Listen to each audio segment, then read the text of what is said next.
Now, Miss Mexico was in tears, Yeah. and she later claimed that she had been told to shut up.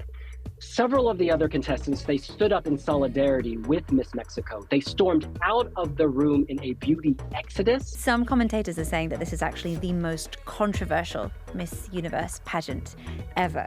Would you agree with that? You've been covering it for years. Hey, it's Hannah here, and this is What in the World, your podcast for the stories that get people talking from the BBC World Service.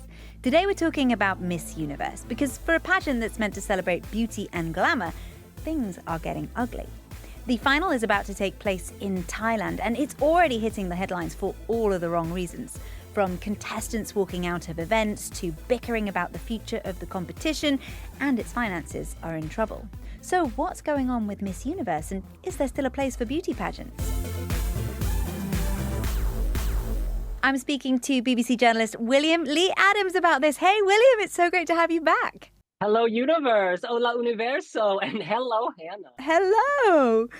So we're going to get into some of the incidents that I mentioned. But first, just give us an idea of how big Miss Universe is and how many viewers it draws in. In recent years, the TV viewing audience, so the traditional linear TV audience, it's been going down in Western countries.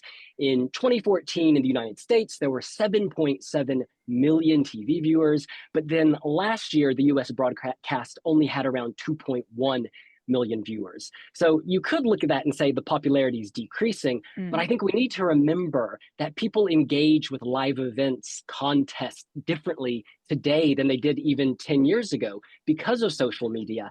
And to that point, Miss Universe, they actually say that they had a record number of social media engagements last year, 1.1 billion social media views during the pageant. It's incredibly popular in Latin America, particularly Mexico, and also in Southeast Asia. I'd shout out to Thailand and the Philippines. Sounds like there's a bit of a mixed picture when it comes to ratings and especially social media. What kind of tensions is that creating for the organization?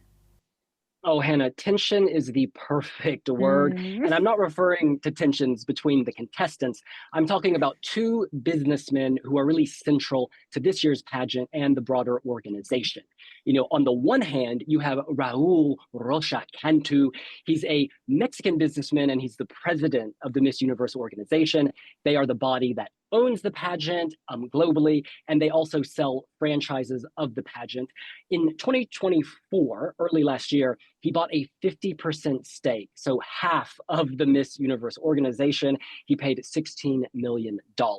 Now, on the other side of this, you have a Thai man, a Thai entrepreneur named Nawat Itharagrasil, and this year he spent at least $2 million to buy the Miss Universe Thailand franchise. So that's the body that runs the local pageant in Thailand.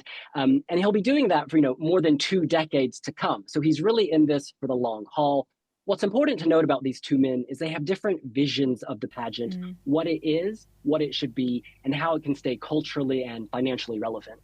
And there has been some quite high-profile infighting between these two as well. Give me some more background on Raul.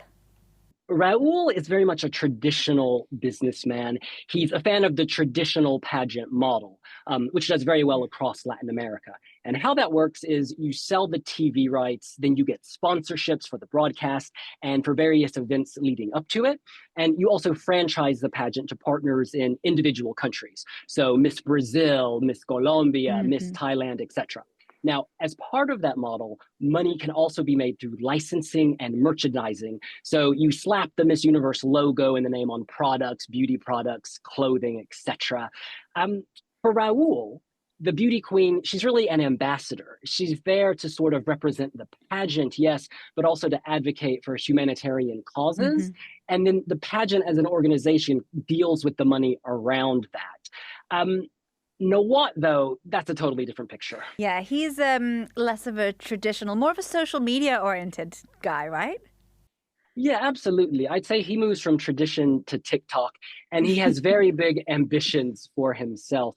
Now, this year, he's the host of Miss Universe, not the host on the TV show, but the host on the ground. He welcomed the contestants to Thailand. He staged various events, meals.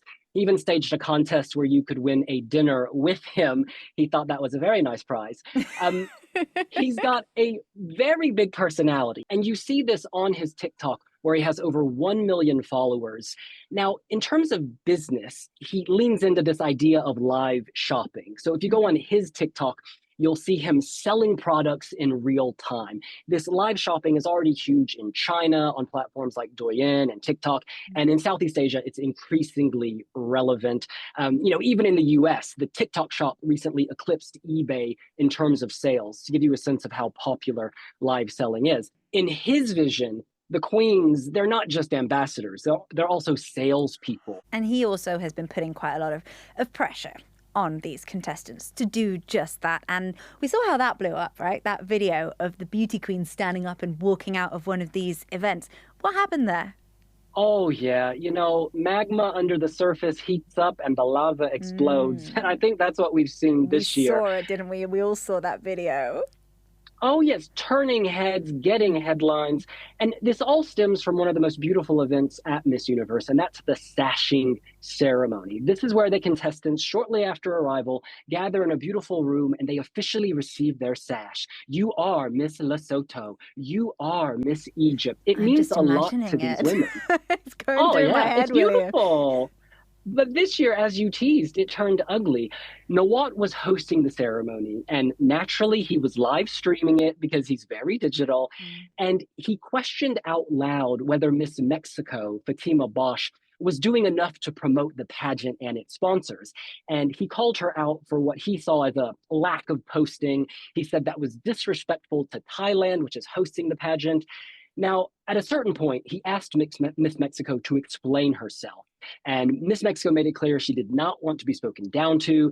He then shouted over her on the mic, told her to stop talking. I still keep talking to everybody. Why you stand up to talk to me? Because I have a voice, and it's not for everybody to know. If you have a problem... No, you have a voice, but you have to respect. The voice... You are not respecting me as a woman. Stop. Stop. Security. And there's a bit of disagreement here. She claimed later that she was called a dummy. He later said, no, I said you were damaged. It's all very unclear. The video has bad audio. But what we do know is Miss Mexico stood up and she said, I have a voice. And she accused him of not respecting her as a woman. Now, as you can see, things are escalating. And then he says this, quote, my question is, can you work to promote Thailand or not? Yes or no? And then he cuts her off and asks security to escort her out of the hotel.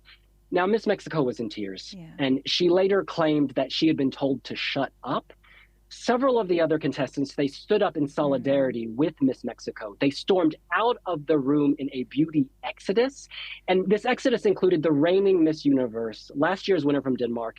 And on her way out, she told reporters, this is about women's rights, to, quote, trash another girl. It's beyond disrespectful, and it's nothing I've ever done.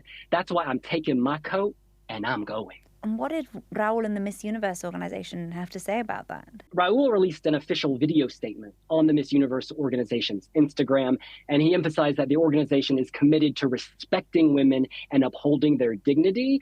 He said, quote, I will not allow the values of respect and dignity of women to be violated.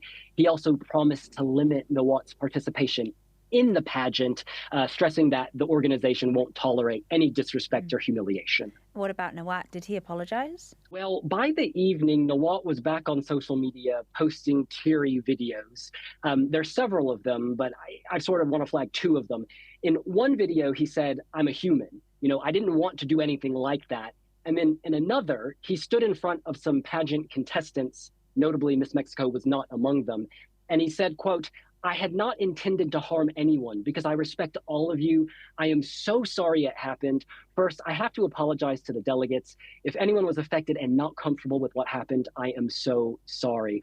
There is so much drama here, and it sounds like friction between Raul and Nawat and the queens. Not the kind of tension that you want ahead of the final. And some commentators are saying that this is actually the most controversial Miss Universe pageant ever. Would you agree with that? You've been covering it for years. I think what we can say for certain is that the presence of social media lets us see more of the drama that is there. 10, 15 years ago, you didn't have TikTokers running around. You didn't have the quote unquote pageant press on the ground, but now you do. These are enthusiastic fans at the grassroots level. They cover the glamour and drama year round. And so they're pumping out these videos. And when you've got all this content floating around, it just means there's more that can be misunderstood. William, historically, this pageant has always been about so much more than beauty. It's this geopolitical powerhouse. It was owned by Donald Trump for decades. Why is it so influential?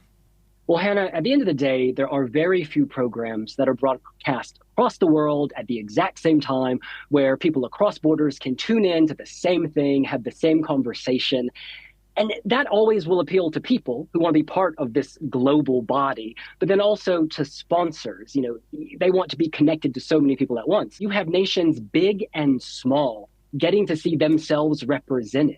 You know, viewers in those countries may not agree with how their country is represented or who's representing them, but there's this desire to see your country represented. You know, a tiny island like Malta, they're never going to be that competitive at the Olympics against the United States. Just statistically, it's too hard. But at Miss Universe, sure, they can make the top 30. They can compete with these larger, wealthier nations. So what do we think is going to happen this year? And do you think that Miss Universe can survive the climate that it finds itself in with all of these obstacles and the prevalence of all of this chat on social media? Absolutely. You know, I think if anything, these controversies show how much global media interest there is in the Miss Universe pageant.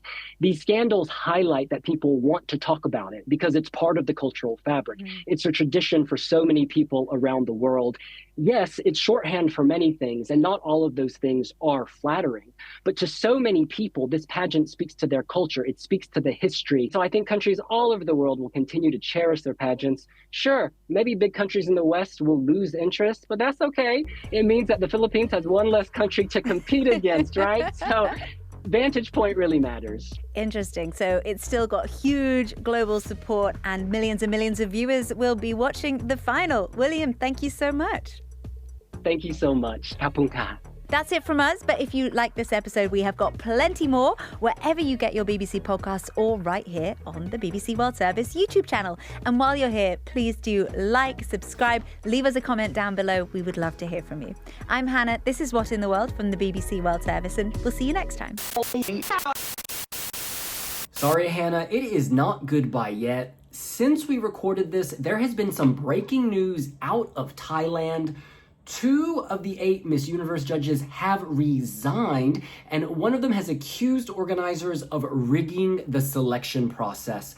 Now, Lebanese French musician Omar Harfouche, he claimed that an impromptu jury had pre-selected finalists ahead of the competition without any input from what he called the real jury.